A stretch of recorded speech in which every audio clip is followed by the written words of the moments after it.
Un soir d'avril, j'ai levé la main dans une salle remplie d'inconnus pour poser une question, une question qui me taraude depuis la création de cette chaîne. Comment sait-on qu'on est assez légitime pour prendre la parole sur un sujet politique? Comment évite-t-on les erreurs quand on crée du contenu engagé? Je l'ai posé parce que avant ça, dans la même soirée, un homme noir qui prenait la parole sur scène a dit une phrase qui en fait m'a poussée à poser cette question. Cette phrase, c'est: «L'intime est collectif». Je vais te raconter dans cette vidéo cette soirée, ce que j'y ai entendu, ce qu'on m'a répondu quand j'ai posé la question et toute la réflexion qui en a découlé après. Et si on se connaît pas, je m'appelle Jade. Sur cette chaîne, je parle entrepreneuriat, féminisme, diversité, inclusion, antiracisme et tout ce qui se joue au croisement de tous ces termes-là. Je ne te parle pas en tant qu'experte, mais en tant qu'exploratrice. Avant qu'on attaque, je veux te dire quelque chose d'important. Cette vidéo, je la fais d'abord pour toi.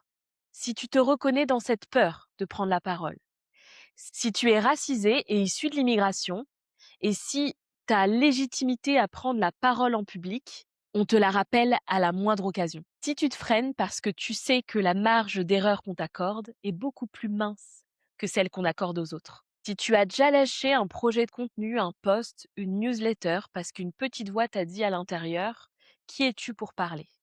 Reste avec moi, cette vidéo va t'apporter 3 choses concrètes. Pourquoi cette peur a une histoire? Ce que m'ont répondu les 3 personnes qui étaient là ce soir-là et ce que j'en fais maintenant pour cette chaîne.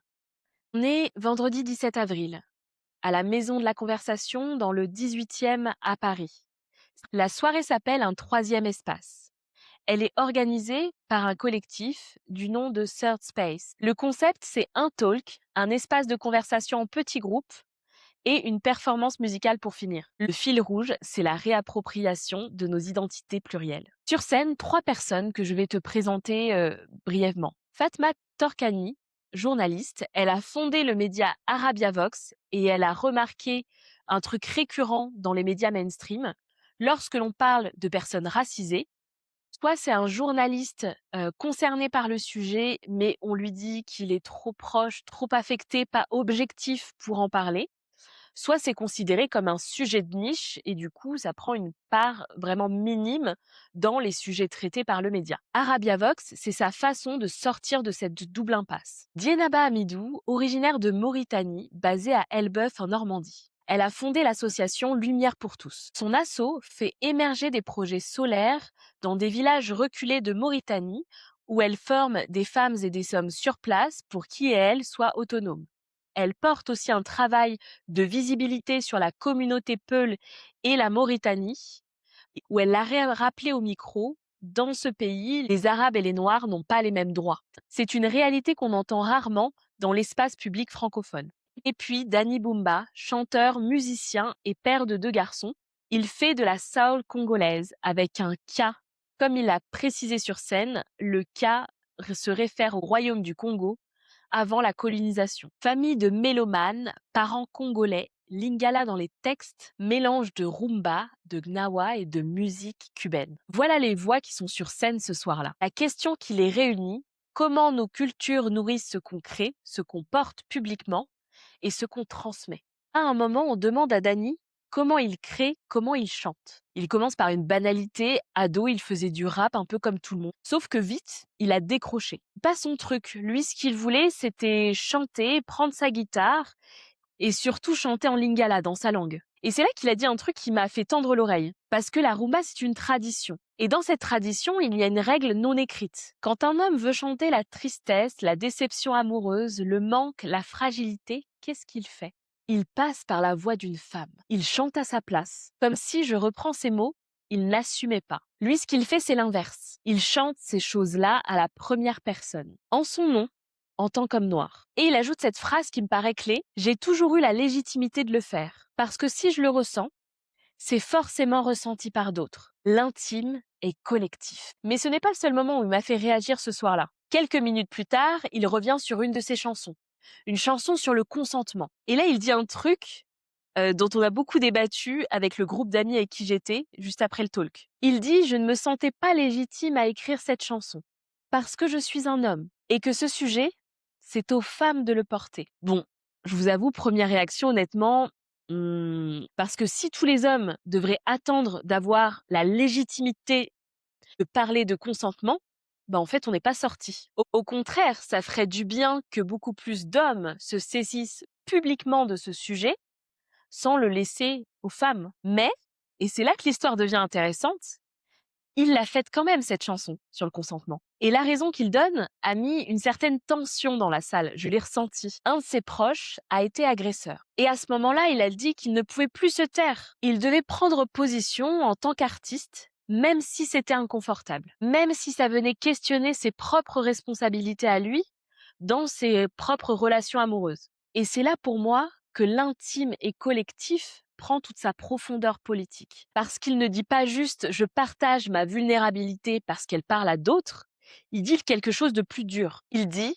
l'intime des autres, leur violence, leur silence me concerne aussi. Quand un proche est agresseur, je ne peux pas rester sur le côté et dire que ce sujet ne me regarde pas. Je dois me demander moi ce que je fais dans mes relations, ce que je n'ai pas vu et ce que je reconduis. Et ça, c'est un pas que beaucoup d'hommes refusent de faire, surtout publiquement. Alors pourquoi tout ça m'a bouleversée, à part le fait que je sois une personne un peu intense? On va reprendre l'histoire de la rumba quelques secondes.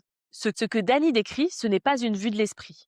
C'est documenté dans pas mal de traditions musicales d'Afrique centrale. L'homme qui veut dire la tendresse passe par un contournement, par la voix d'une femme, par un personnage déplacé. Pourquoi ce contournement existe? Parce que dans la position sociale de l'homme, et encore plus de l'homme noir, dire j'ai peur, j'ai mal, je doute en son nom propre, ça casse quelque chose. Ça casse la masculinité dominante, celle qui attend de l'homme qu'il soit solide, pourvoyeur et maître de ses émotions.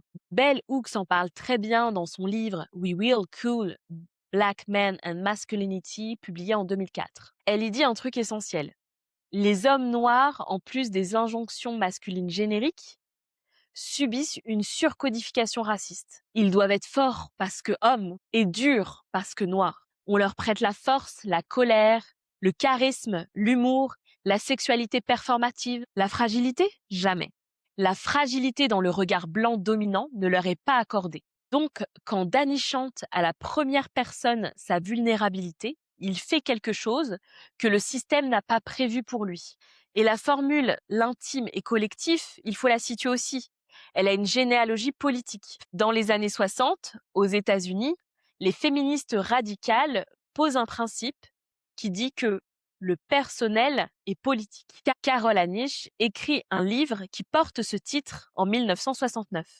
L'idée, c'est que tout ce qu'on range dans la sphère privée, les tâches ménagères, le couple, le corps, les émotions, est en fait structuré par des rapports de pouvoir collectifs. Dire mon mari ne m'aide pas n'est pas une plainte individuelle, c'est un fait politique. Quand Dany reprend cette logique pour parler de sa colère de père solo, du feu qui brûle en lui depuis l'enfance, de sa vulnérabilité, de ses émotions, de sa honte parfois et de sa vulnérabilité amoureuse, il inscrit une parole masculine noire dans une filiation féministe. Qu'il le formule comme ça ou non. Et avec sa chanson sur le consentement, il va un cran plus loin. Il dit « Mes relations amoureuses à moi, ce qui s'y joue en termes de rapport de force, ce n'est pas juste une affaire privée, c'est du politique. Et je dois le travailler en tant qu'artiste et en tant qu'homme en public. » Maintenant, je veux te raconter ce qui s'est passé après le talk. Parce que c'est là que la formule « l'intime et collectif » m'a touché vraiment au plus profond.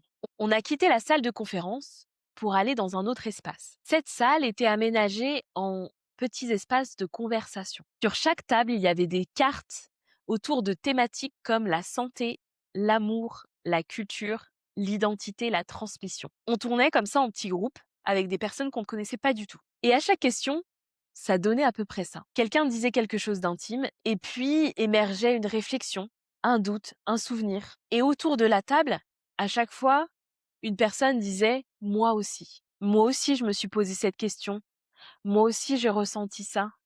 Moi aussi, je ne sais pas comment transmettre ça à mes enfants. Souvent, très souvent, je t'avoue presque à chaque prise de parole en fait. Et là, en fait, j'observais cette phrase « l'intime et collectif » mais en action. Dans une salle, avec plein d'inconnus, l'intime qui devient collectif en temps réel. Et je veux poser une nuance parce que j'y ai pensé après. Le risque quand on célèbre la vulnérabilité masculine, c'est d'en refaire une injonction. Dire aux hommes noirs: «Racontez vos traumas, montrez-nous que vous êtes fragiles pour qu'on valide votre humanité», ce serait juste une autre prison. Ce que Dany fait, il le fait parce qu'il a choisi, pas parce qu'on lui a demandé. L'intime est collectif, oui, mais l'intime n'est pas extractible à la demande. Et c'est là que j'arrive à la partie où je me mets dans le cadre. Parce qu'à la fin du talk, j'ai levé la main, j'ai pris le micro et j'ai posé une question. Une question que je me pose depuis le début de cette chaîne YouTube. Je leur ai demandé comment sait-on qu'on est assez légitime pour prendre la parole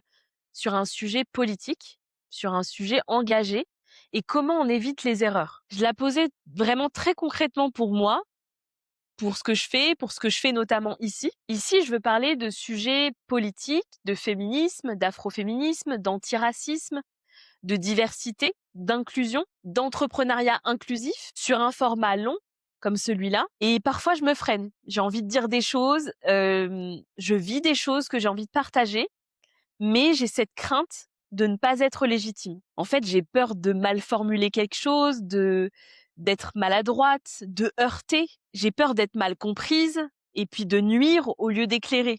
Parce que je ne suis pas expert de ce sujet. Je suis en train d'explorer et je veux documenter cette exploration. Dany m'a répondu en premier. Il m'a dit de me rapprocher des personnes concernées, d'assumer le fait que je ne sache pas certaines choses et de pouvoir recueillir le maximum d'informations pour nourrir mes réflexions et ce que je vais dire en public. Il m'a dit: «Sois honnête avec toi-même, surtout quand tu ne sais pas». Fatma a enchaîné, elle a repris le mot honnêteté et elle a ajouté 2 choses que j'ai vraiment gardées avec moi depuis cette soirée-là. La première, c'est l'erreur arrivera et c'est pas grave. Le fait même que tu te poses la question, elle me dit, c'est bon signe. Ça fait preuve de ta rigueur, tu vas faire attention forcément. Et la deuxième, c'est que elle me disait de faire attention à ce que cette question ne me bloque pas, que je devais aller au bout de mon projet, que je devais pas me stopper par rapport à ça. Et en fait, cette deuxième phrase, c'est celle que j'avais besoin d'entendre. C'est-à-dire que j'avais besoin d'entendre qu'on ne peut pas être parfait. Et même si je le sais, mais enfin, je pense que tu le sais toi aussi, quand on l'entend de l'extérieur, ça a toujours plus de poids que ce qu'on se répète, dans notre tête. Et j'avais besoin d'entendre ça pour m'autoriser à y aller et à être à l'aise avec le fait que je puisse me tromper et faire des erreurs. J'ai comme beaucoup cette peur de mal faire. Je suis quelqu'un qui passe très vite à l'action, mais sur certains sujets, je peux me bloquer parce que j'ai un peu ce truc de bon élève et j'aimerais faire tout correctement. En fait, chez celles et ceux qui veulent toujours bien faire, parfois, il ne se produit rien. On a du silence et on laisse au fond de notre tête et de notre cœur souvent des projets auxquels on tient mais on a trop peur de mal faire pour les sortir. Et c'est justement parce qu'on tient à ces projets qu'on a cette crainte. Mais il faut se lancer, vraiment. Voilà ce que je retiens cette soirée. La légitimité, ce n'est pas un acquis préalable. Ce n'est pas un diplôme que tu vas obtenir à un moment donné qui va t'autoriser à prendre la parole. En fait, c'est une pratique.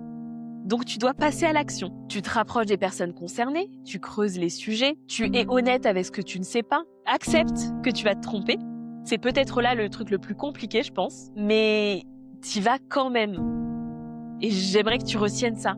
Vas-y, lance-toi. Parce que la paralysie de celles et ceux qui veulent bien faire n'aide personne. Je vais répéter.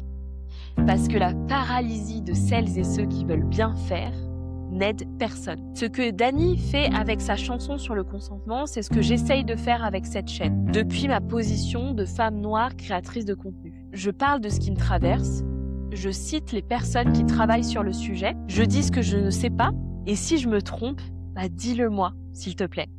Fais-moi ce cadeau et on ajuste ensemble. Alors ma question pour toi, puisqu'on est dans l'intime et collectif, dans ta vie à toi, dans ton travail, dans ton art, où est-ce que tu te sens pas assez légitime pour faire ce que tu veux faire?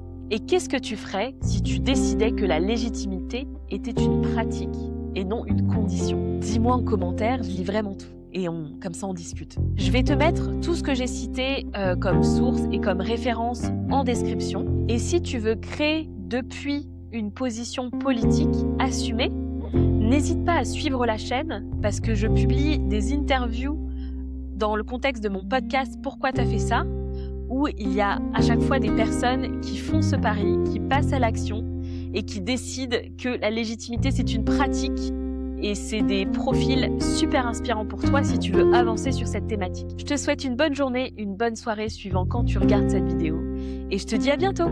Ciao!